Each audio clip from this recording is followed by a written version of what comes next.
መኖሪያውን ለመስራት ሲያስብ የሚመርጠው መልክዓ ምድር ራሱ ከፍታ ነው። ከጥንት ዘመን ጀምሮ በሰው ልጆች የህይወት ታሪክ ውስጥ ንስር አሞራ የውበትና የድል የኃይልና የጥንካሬ እንዲሁም የመታደስ ህይወት ተምሳሌት ተደርጎ ይወሰዳል። በጥንታውያን ግሪኮች ታሪክ ውስጥ የግሪኮች የአማልክት አምላክ በመባል የሚታወቀው ዜውስ በንስር መልክ ይገለጥ ነበር። አንድ ታላቅ ንስር ኪሎግራሙ ከ10 እስከ 15 ኪሎግራም ይመዝናል። ወደ ጎን ደግሞ የክንፎቹ ርዝማኔ ወደ 2 ሜትር ተኩል ያክላል ተብሎ በዘርፉ ባለሙያዎች ይናገራል።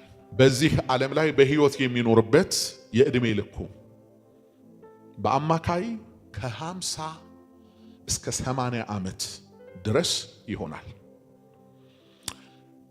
ንስር በዕድሜው አጋማሽ 70 ዓመት ከኖረ 35 ዓመት ላይ 80 ዓመት ከኖረ ደግሞ 40 ዓመቱ ላይ በዕድሜው እኩሌታ በራሱ ህይወት ዙሪያ የመታደስ ዓለም አለው።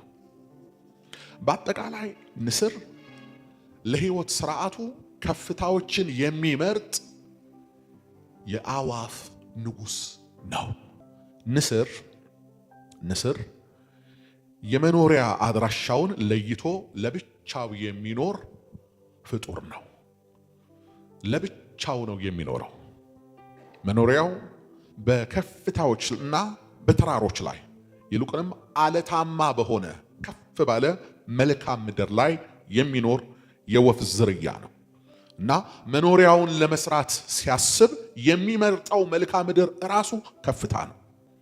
በቃ ቤቴን በዚህ ነው የምሰራው ብሎ በከፍታዎች ላይ መኖሪያውን ይሰራል እንጂ ከሌሎች ፍጥረታት ጋር ወይንም ከሌሎች ከአዋፍ ዝርያዎች ጋር በምንም አይነት መንገድ ከሱ ጋር በማሄዱ አዋፍ ማህበር ውስጥ ዝቅ ብሎ መኖር አይችልም። ከነ ግንደ ቆርቆር ጋር ከነ ድንቢጥና ከነ ጨረባ ጋር ከነ ጥንባንሳና ከሌሎቹ አዋፍ ጋር መኖር አይመርጥም። ከነሱ ተለይቶ ከፍታ ላይ ነው የሚኖረው። በዛ ይኖራል። በእናንተም ህይወት ውስጥ ይህ እንደ መርህ ይሁንላችሁ።